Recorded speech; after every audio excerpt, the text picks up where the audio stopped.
Dear students, third lecture on basic principles of tooth preparation for partial edentulous, impression materials and techniques used in the treatment of partial edentation, determination of the central ratio of the jaws in partial edentation, articulators, clinical and laboratory stage of manufacturing dental bridge with different supporting elements, temporally bridge structures are presented to your attention. Preparation of the anterior teeth. Preparation of the front tooth can be divided into four stages. First, preparation of the proximal surface. Second, creating vertical support platforms or stops. Third, design of the preparation borders. Fourth, preparation of the lingual surface. The first and probably the most important stage is the preparation of the proximal surfaces adjacent to the defect, since it provides condition for the stability of the restorations. However, it's necessary to avoid visualization of the metal frame, so the degree of output of the support elements on the vestibular surface should be carefully calculated. The classic design of proximal surface preparation consists in creating narrow guide vestibular and oral planes with an axial displacement of the equator of the proximal surface by 2-3 mm. The finished metal frame protrudes slightly on the vestibular surface and effectively prevents oral displacement of the restoration. Properly prepared proximal surface of the tooth determines the path of introduction of restoration. Often, due to incorrect position or rotation of the supporting tooth, the preparation of the vestibular plane leads to excessive visualization of the metal. In such cases, a shallow groove is prepared on the proximal surface of the enamel, which is positioned sufficiently vestibularly to ensure its necessary height, but not so that the metal shines through the thin transparent enamel of the proximal surface. The path of restoration introduction is usually parallel to the cutting half of the two-thirds of the tooth crown, creating a metal edge in the frame that corresponds to the groove provides a strict path in introduction and stability of the restoration to the displacement in the lingual side. At the next stage of preparation, support ledges are created which are necessary to limit the apical displacement of the restoration during fitting and fixing. Previously, the frames of adhesive bridges were made with small metal hooks that extend to the cutting edge of the supporting teeth. Hooks were not etched and removed after fixing the restoration, but this technology was inconvenient and didn't involve any functional elements to ensure the stability of the restoration. On the oral surface, where the enamel has the greatest thickness, small support ledges are prepared, usually in the area of the marginal ridge, which determine a clear landing place for restoration. Such ledges are especially important at the time of fixation when the displacement of the restoration can lead to destructive consequences. On the canines, you can form a more pronounced support ledge in the form of a landing pad on the oral tubercle. This element is prepared so that the bottom of the landing pad is deeper than the outer wall of the enamel.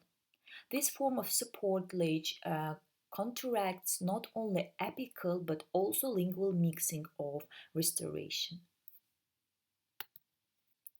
In the area of most of the front teeth, the path of restoration is determined by the prepared planes on the proximal surface.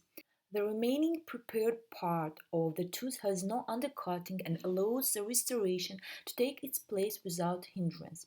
Therefore, the removal of solid boundaries of the preparation is not necessary for the purpose of ensuring restoration, but only for the formation of space for the metal frame. Usually 0.5 mm is sufficient. On the upper front teeth, only the lingual surface is dissected, and on the lower incisors, a small amount of enamel is sometimes excised from the cutting edge. Deep incisional overlap, in which the dental rows in the state of central occlusion in the frontal part come into contact with the gingival half of the upper jaw, is considered a contraindication for the manufacture of adhesive structures.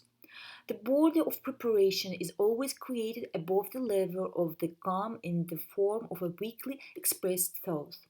Moreover, for the manufacture of a frame that maximally covers the surface of the supporting tooth, the preparation border is drawn to the opposite part of the oral surface to the defect, passing to the opposite proximal surface. The path of the frame that protrudes beyond the marginal ridge on the opposite side of the missing tooth is very important because it's adjacent to the enamel. Those prisms after acid etching have a different direction than the lingual and opposite proximal surface. The frame covering a significant part of the tooth circumference will be fixed with a composite to multidirectional enamel prisms, which will increase the stability of the restoration to chewing load. The question of including additional supporting teeth in the restoration should be resolved conservatively. Some believe that increasing the area of adhesion due to additional supporting teeth contributes to retention and resistance of restoration. During the preparation of chewing teeth, first create a guide for the introduction of restoration. Whenever possible, the equator of the tooth on the oral surface is shifted apically to the level of 1 mm from the edge of the gum. However, dissection is performed only within the enamel. The equator of the tooth on the proximal surface is shifted apically by at least 2 mm to accommodate a sufficiently voluminous metal connection between the support and intermediate units. To ensure the maximum area of adhesion from the oral side to tooth is prepared with the maximum capture of the proximal surface opposite to the edentation side. As in the manufacture of anterior adhesive restoration, it's very important to give the stump of the chewing tooth good retention properties. To resist the oral displacement of the restoration, the frame should extend to the vestibular surface of the supporting teeth further than the buccal corners. A properly constructed prosthesis frame with adhesive fixation in the area of the chewing teeth should be covered at least 180 grade of the circumference of each supporting teeth. Occlusal support pads are prepared similarly to occlusal landing pads used for holding partial removable prostheses. The oral vestibular distance of the support platform should be from 1.5 to 2.0 millimeters, the medial-distal distance from 1.5 to 2.0 millimeters, and the depth from 1.0 to 1.5 millimeters. Special features of cavity preparation are the creation of very thin vertical walls to reduce the probability of lateral displacement of the frame. The depth of the occlusal support area should increase as it moves away from the edge ridge to the center of the tooth. At the last stage, the need for preparation of the occlusal surface of the supporting tooth is estimated. In most cases, careful planning of the frame shape can avoid creating occlusal contacts on the support elements. However, if some preparation of the occlusal surface is required, at least 0.5 mm is required to accommodate a sufficient thickness of metal. The use of depulpated tooth as a bridge support with adhesive fixation is possible only in the presence of small old restoration, which should either not be overlapped at all or completely covered with a frame. This will avoid problems if you need to replace an amalgam or composite restoration partially covered by the frame.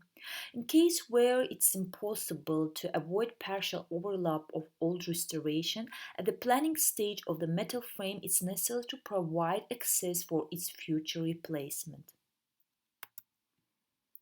In the manufacture of fixed bridges, it's often necessary to change the classic method of preparing supporting teeth to increase the rotation and stability of the structure to ensure the possibility of adequate self and professional hygiene in the area of connecting the supporting crowns and the intermediate part and to create space for locking fasteners.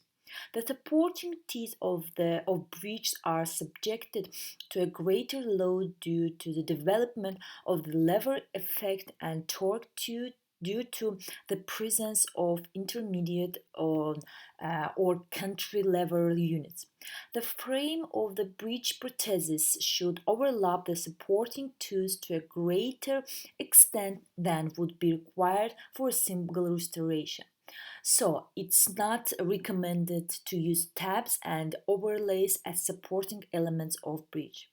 For small bridges that replace one or two single root teeth, three-quarter crowns can be used on chewing teeth, and three-quarter crowns can be used on anterior teeth in the combination with parapulpar pins if there are relatively intact supporting teeth with fairly high clinical crown. For greater stability of the restoration on the supporting teeth, it's recommended to create additional grooves. The choice of the optimal localization for the thread depends on the direction of the functional load. When the long span of the bridge is deflected, each supporting tooth is affected by a torque around the buccal lingual axis. Violation or fixation of supporting crowns under the influence of rotational load can be avoided by dissecting additional retention ducts on the vestibular and oral surface of the stump. Features of dental preparation in some clinical cases. If the extended bridge follows the natural bend of the alveolar arch, the intermediate part is located somewhat outside of the straight line connecting the supporting teeth. In this case, the load of the intermediate part creates a lever load on the supporting teeth. Resistance to this load can be increased by using ducts on the medial and distal surface of the supporting teeth. In addition, it's necessary to choose the optimal localization of the border of the tooth preparation under the junction between the supporting and intermediate units.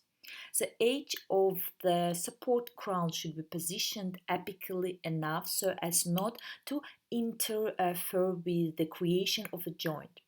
When treating teeth with short clinical crown, this condition may require the preparation border to be done at or slightly apical to the gum. Sometimes a third option is required for additional preparation of the supporting tooth of the bridge prosthesis. When making a collapsite bridge, an additional box-shaped cavity must be created to place the lock joint on the supporting tooth. Such a cavity should be of sufficient size and accommodate the matrix of the locking joint and at the same time preserve the natural anatomical contours of the crown. Otherwise, the dental technician will make a restoration of a much larger size than required, which will lead not only to the accumulation of plaque but also to the impact of negative tipping force on the supporting tooth. The walls of the box cavity should be parallel to the path of introduction of restoration on other supporting teeth. In the absence of parallelism of the supporting teeth, it may be necessary to prepare the box cavity at an angle to the long axis of the tooth. In this case, under the control of radiography, the tip of the cavity should be very accurately prepared to avoid the damage of the pulp of the teeth. In the presence of cantilever units, an unusual load is placed on the bridge which the supporting teeth must resist. The apical displacement of the cantilever part can be resisted by the support platform of the restoration frame closest to the tooth defect if it's impossible to create a support element. In order to reduce the negative impact of the load on the periodontal, two adjacent teeth are used for support. Under the influence of a short-term load, the teeth are almost stationary. The torque that occurs when loading the cantilever part of the prosthesis has an axis of rotation in the area closest to the defect edge of the first support crown. Due to the large radius of the arch of rotation, the lift vector that occurs on the second support crown is almost parallel to the path of introduction. Therefore, the stump of the second supporting tooth should have maximum retention. To do this, the grooves are prepared on it and the axial wall farthest from the defect is given a minimum taper and maximum height. Methods for determining central occlusion in the partial absence of teeth. Occlusion is the simultaneously closing of a group of teeth or dental rows in a certain period of time when the masticatory muscles contract and the corresponding position of the elements of the temporal mandibular joint. Occlusion is a special type of articulation. There are 5 types of occlusion: central, anterior, the left-hand side, the right-hand side, and posterior. Each of them is characterized by dental muscle and joint characteristic. Physiological central occlusion in orthodontic bite is characterized by a number of features. Between the teeth of the upper and lower jaw there is the most dense fissure-tubercle contact. Each upper and lower tooth is closed with 2 antagonists. The upper with the same name and the lower posterior, the lower with the same name and the upper forward. The exception is the upper third molar and the central lower incisor. The middle lines between the central upper and lower incisors lie in the same sagittal plane. The upper teeth overlaps the lower teeth in the anterior part no more than 1/3 of the crown length. The cutting edge of the lower incisors contacts the palatine tubercle of the upper incisor. The first upper molar merges with the 2 lower molars and cover 2/3 of the first and 1/3 of the second molar. The mesial buccal tubercle of the upper first molar falls in intertubercular transverse fissure of the first lower molar. The vestibular cusps of the upper teeth overlap the vestibular cusps of the lower teeth, and the oral cusp of the upper teeth located in the longitudinal fissure between the vestibular and lingual tubercles of the lower teeth. The muscles that lift the lower jaw simultaneously and evenly contract.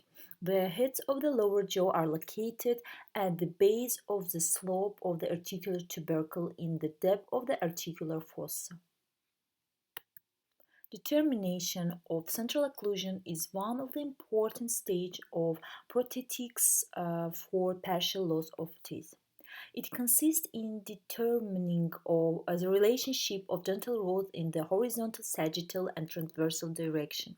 The height of the lower part of the face is directly related to the central occlusion. If there are antagonists, the height of the lower part of the face is fixed by natural teeth. If they are lost, it becomes unfixed and must be determined. With the loss of a fixed height of the lower part of the face, the ability to determine the central occlusion is lost. In this case, we can talk about determining the central ratio of the jaws. With partial loss of teeth, the following clinical options for determining central occlusion are possible. These antagonists were preserved in 3 functionally oriented groups of the teeth, in the area of the front and chewing teeth on the right and left sides. The height of the lower face is fixed by natural teeth.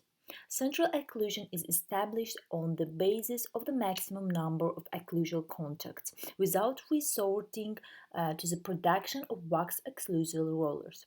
This method of determining the central occlusion should be used for included defects that were formed when 2 teeth were lost in the lateral part or 4 in the anterior part. There are antagonist teeth, but they are located only in 2 functionally oriented groups. In this case, it's only possible to compare models in the central occlusal position using occlusal wax rollers. The definition of central occlusion consists in fitting the occlusal rollers of the lower jaw to the upper jaw and fixing the mesodistal ratio of the jaws, or in fitting one of the occlusal rollers to the teeth of the opposite jaw while maintaining the closing of the teeth antagonist. There are teeth in the oral cavity, but there are no pairs of teeth antagonists. In this case, we are talking about the central ratio of the jaws. It consists of several stages. Formation of the prothetic plane, determining the height of the lower face, fixation of the mesodistal ratio of the jaws. To fix the central ratio of the jaws in the second and third cases, it's necessary to manufacture wax bases with occlusal wax rollers.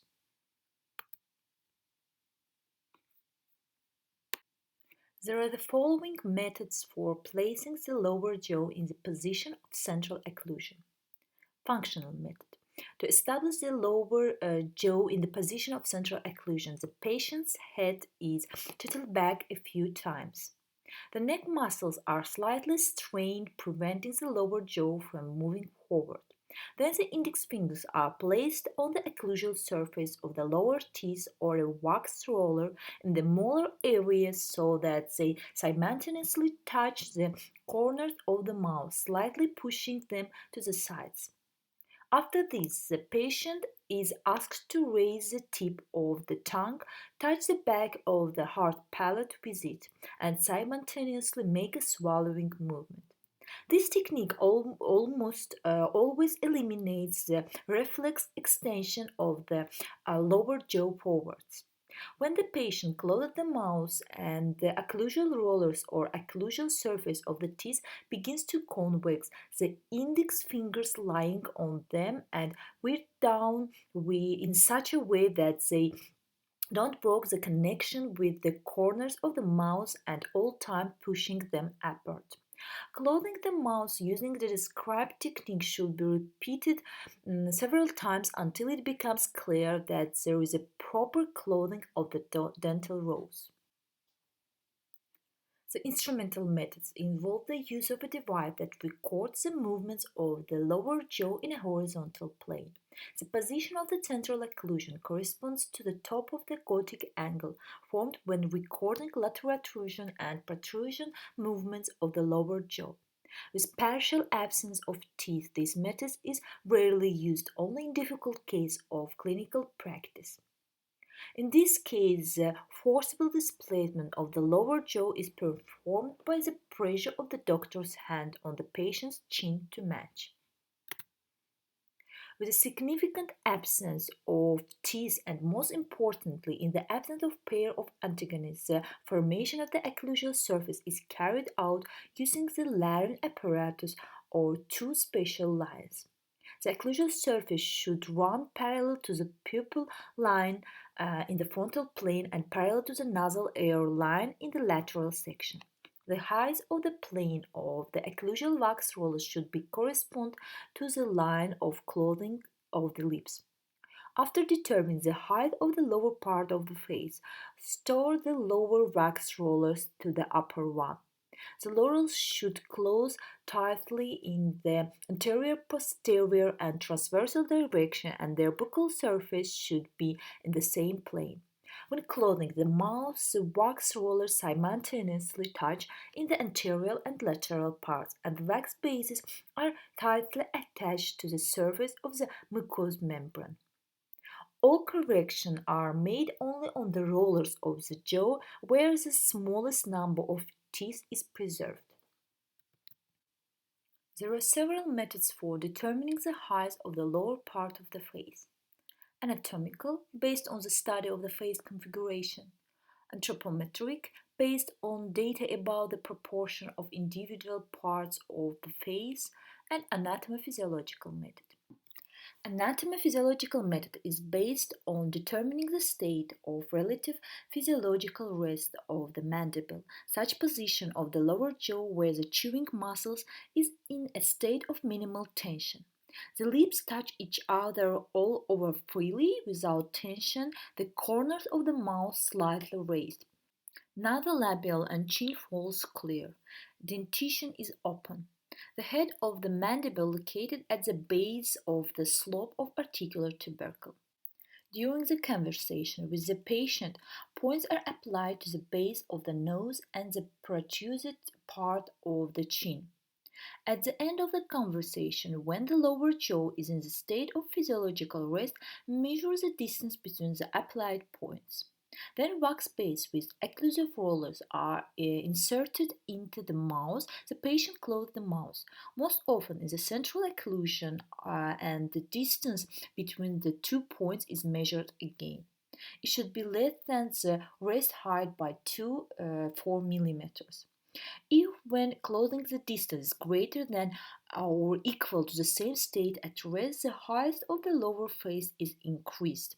You should remove the excess wax from the lower roller. If the closing distance is less than 4 millimeters, the height of the lower part of the face is reduced and a layer of wax should be added to the roller. Sometimes a conversational test is used as a functional addition to the anatomical method.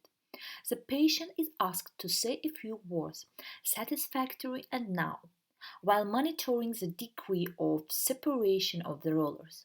Normally, the separation is 2-3 mm. If the gap between the roller is more than 3 mm, the height of the lower part of the face is reduced. If less than 2 mm, it's overstated. To fix the mesodistal ratio of the jaws on the upper roller in the area of clothing with the roller of the lower jaw, triangular notches are made on the thickness of the wax plate. On the roller in contact with the three antagonists, remove 1-2 mm of wax and place a softened wax plate on the tubic surface. Fix it with a hot spatula to the roller. Enter the bite rollers into the patient's mouth and he closes his mouth in the position of central occlusion until the wax becomes hard. In the absence of anterior group of the teeth, the following guidelines should be applied. Cosmetic central line or middle line for setting the central incisors. Canine line, a perpendicular line is drawn from the wings of the nose to the vestibular surface of the occlusal rollers. This line determines the width of the frontal teeth to the middle of the canine. Smile line to determine the height of the front teeth should be located slightly above the line of the patient's neck teeth when smiling. Wax rollers are removed from the mouth, cooled, separated, remove excess wax, folded along the formed grooves and protrusion. After determining the central occlusion or central ratio, the models bound together must be cast in articulator. The articulator is a mechanical device that allows you to simulate the movements of the lower jaw. The use of articulators is based on the principle of reproducing the trajectory of the distal determinant of occlusions. Without proper use of articulators, it's impossible to create functional fixed and removable prostheses. Excursion movement of the lower jaw performed with the maximum amplitude are called border movements. All movements of the lower jaw are performed in a limited space. Borderline movements are limited by ligaments and are easily reproduced, which can be used to regulate the mechanical pitch of the articulator. Accurate reproduction of borderline movements in the articulator allows achieving a harmonious relationship between restoration and the temporomandibular joint. Different types of articulators differ greatly in the accuracy of imitating the movements of the lower jaw.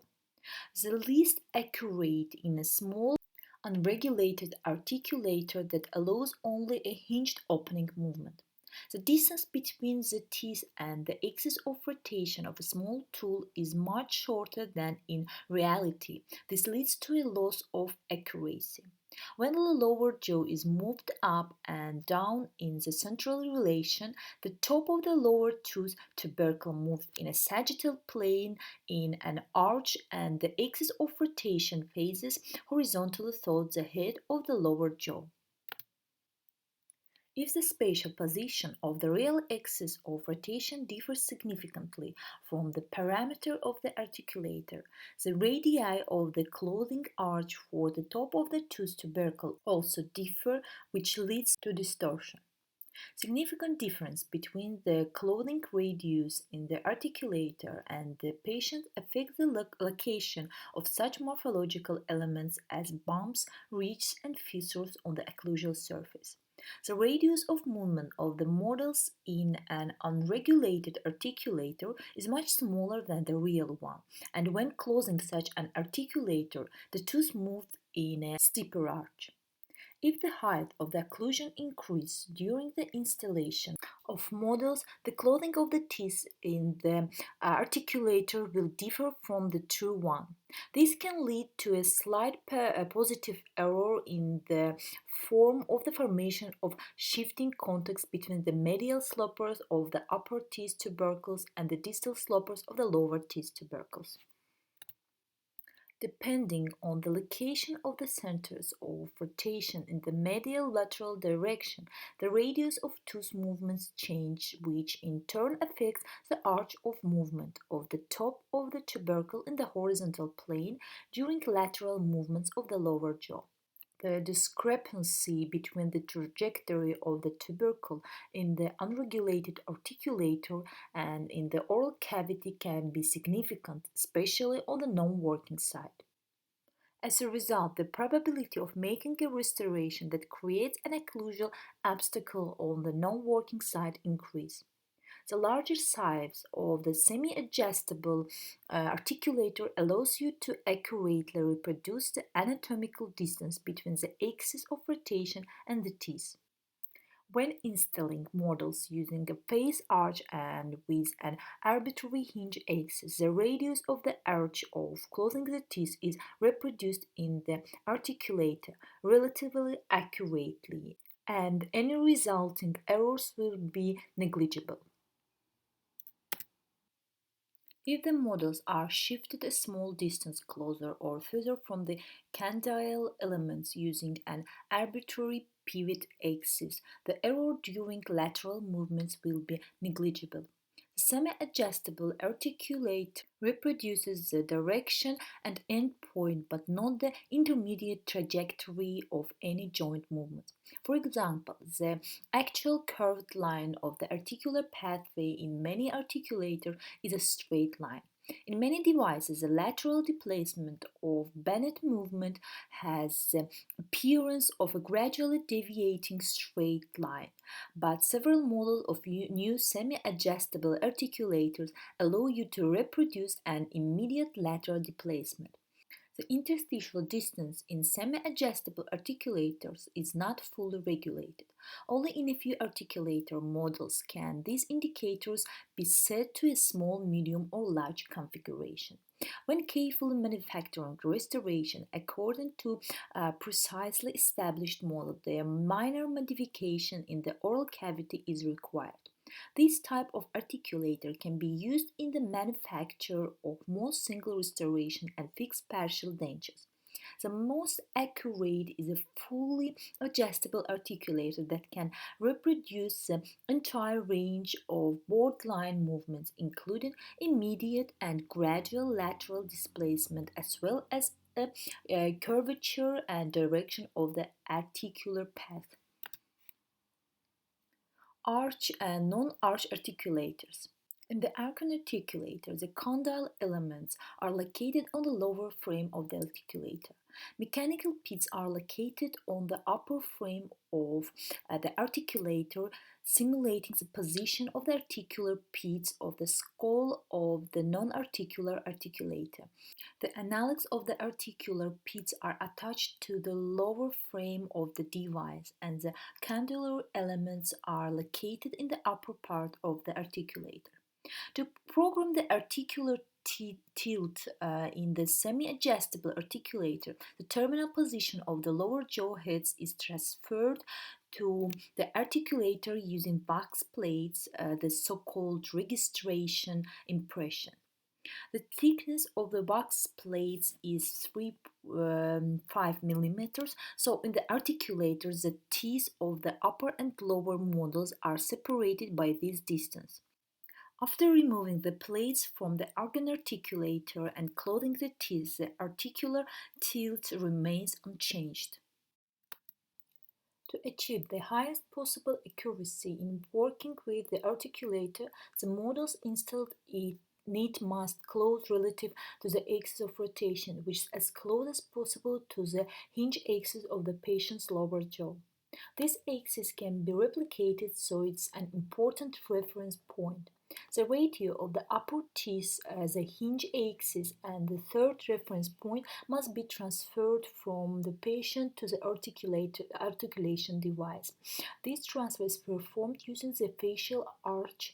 It's a tool that registers the specified spatial relationship and is used to install the model of the upper jaw in the articulator. The more precisely the pivot axis is defined, the more accurate the transfer and installation of models. The most accurate way to determine the pivot axis is the method of trial and error proposed by McCollum and Stewart. The device with horizontal rods directed to the air shells is fixed on the lower teeth. The graphic grid is positioned under the pin at the top of the rod directly in front of the air tragus.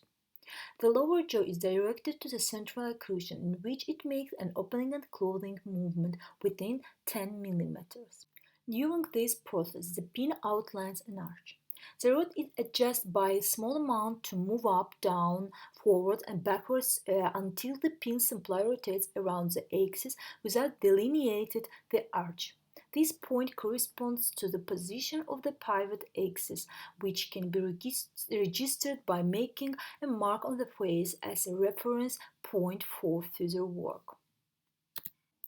The facial arch is fixed on the upper teeth and the side shoulders are adjusted, so make sure that the pin at the free edge of each side shoulders touches the pivot mark on the corresponding side of the face. On the face, choose the third landmark and fix it by adjusting the pointer of the facial arch. After that, the facial arch is transferred to the articulator. The orientation pins on the front arch are positioned above the axis of rotation of the condylar articulator elements. For precise placement of the upper jaw model in the articulator, you can use a facial arch with an anterior guide device that provides vertical orientation of the facial arch. This technique is most widely used for transferring the facial arch to fully adjustable articulators. In addition, you can use a facial arch with approximate localization of the hinge axis according to average anatomical parameters. This method provides sufficient accuracy for the treatment of most patients, unless a significant change in the height of the occlusion is required. An error of 5 mm is determining the pivot axis result in a slight displacement of the lower jaw in the anterior-posterior direction of approximately 0.2 mm after removing the registration bite mark in the central occlusion with the thickness of 3 mm and clothing the articulator. Facial arch must be fairly accurate and easy to apply. Otherwise, they will not be used. The circular facial arch have a relatively high degree of accuracy in 75% of cases. There are several circular facial arch, registration of joint movements. To accurately reproduce articular movements in the articulator, it's necessary to accurately determine the trajectory of movement of the lower jaw heads. This can be done most accurately by pantographic recording of all parameters of the border movement of the lower jaw from its most posterior position to the maximum anterior and maximum lateral position. The Ponto Curve consists of two facial arches. One is fixed on the upper jaw and the other on the lower jaw, which clip that are attached to the teeth on the corresponding dental arch. Scribes are mounted on one part and small platforms on which the recording is performed are mounted on the other part of the device. Opposite the pins on each side of the pantograph in the area of the hinge axis are horizontal and vertical back platforms. There are also two platforms set in the front of arch on either side of the median line. The lower jaw makes a series of movements to the right, left, and forward. Pins located at the same facial arch mark the movement of the lower jaw heads at each movement on the recording platforms. When connecting the pantograph with the articulator, various settings are made until the movements of the articulator coincide with the records obtained when registering the excursion movements of the lower jaw. The full benefit of pantographic registration can only be used when working with a fully adjustable articulator. To set up a semi-adjustable articulator, use registration wax impression. The patient bites the softened wax plate in the right lateral protrusion position and holds it until the wax becomes hard. The procedure is repeated with another wax plate for the left lateral protrusion position. Then the wax strips are alternately placed between the models in the articulator.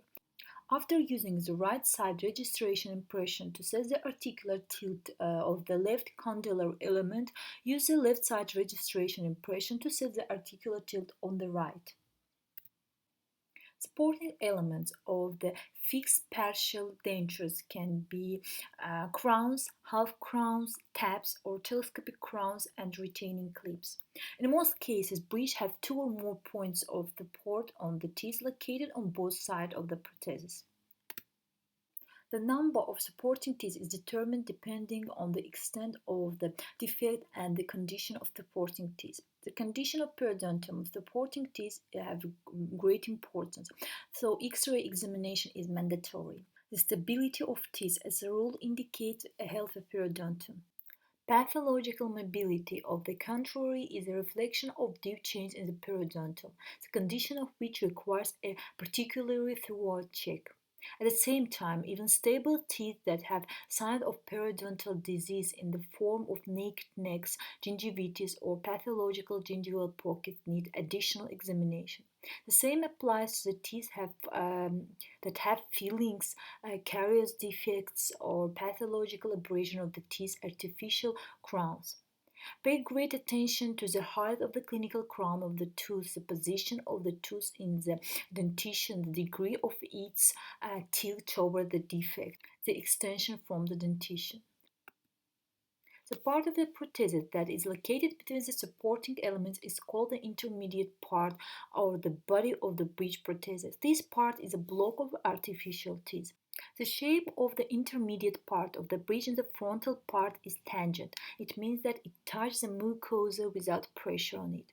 In this case, the posterior portion should not overlap the vestibular slope of the imperforated portion of the alveolar process. In the lateral section between the body of the prosthesis and the mucosa, there should be a free space to facilitate hygiene care. Classification of bridge depending on the material and method of manufacture: metallic, plastic, and combined.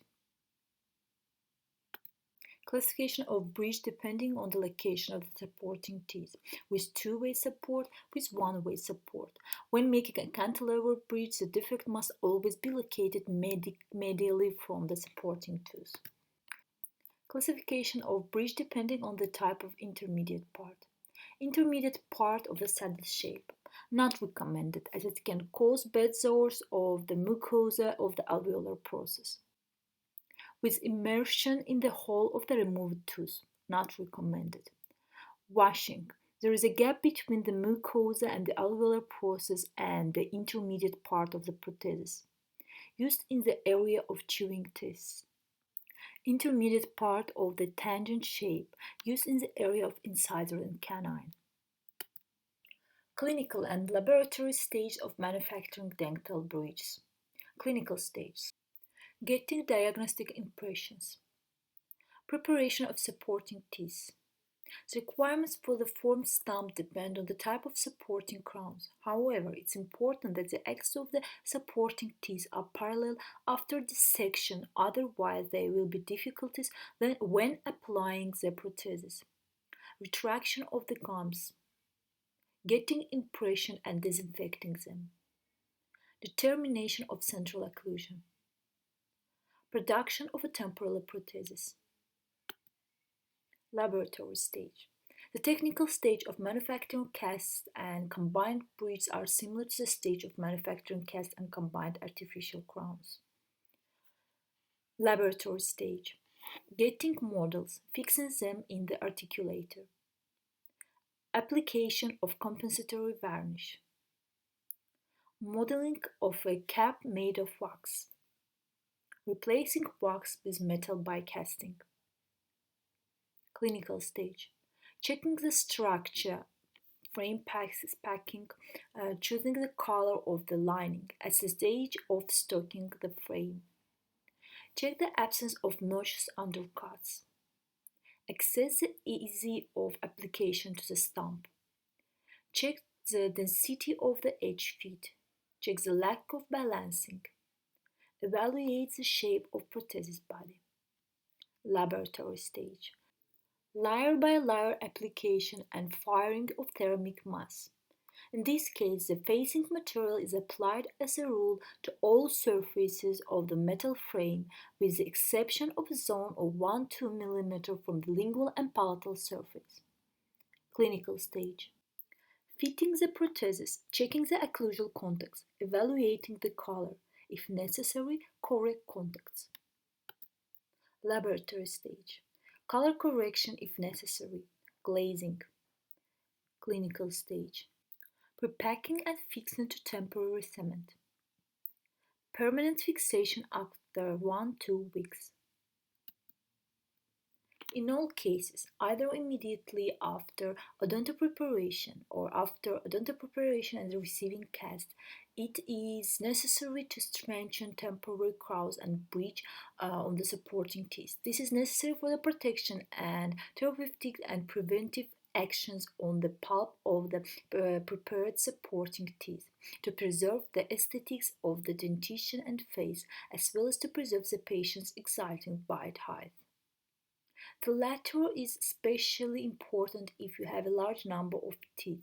Temporary crowns or bridges are usually made of plastic and made in advance based on casts obtained during the first meeting with the patients. According to this cast, a plaster model is obtained in the dental laboratory. Using a parallelometer, the necessary layer of plaster is cut from the teeth to be prepared, and then a temporary crown or prosthesis made of wax is modeled according to the generally accepted method, followed by its replacement with plastic.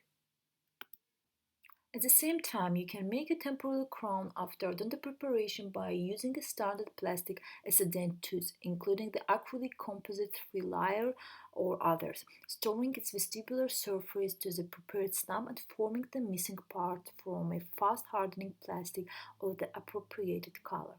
However, this method is very time consuming. Therefore, it's more appropriate, especially if you need to remove a large number of teeth, to use the following method. A cast from the dentition is obtained before preparing the teeth. For a cast, it's better to use silicone material, the main mass. In the exciting cast, exclusively only in the print of those teeth that were subjected to odonto preparation, put a fast hardening plastic and quickly insert tray with the cast into the mouth cavity and set it in its original position as when receiving the exciting cast. After the plastic is cured, this tray and the cast are removed from the oral cavity. Temporary plastic crowns are removed from the cast. They are stored in the oral cavity so then they don't injure the gingival edge. Then sanded, polished and fixed on the stump of the preparated teeth. Note that in one-time direct methods of manufacturing temporary crowns in the oral cavity on non-depulpated teeth, they should be lubricated with Vaseline, and the preparation of the plastic should be carried out under a water lock, which significantly reduces the risk of iatrogenic pulpitis.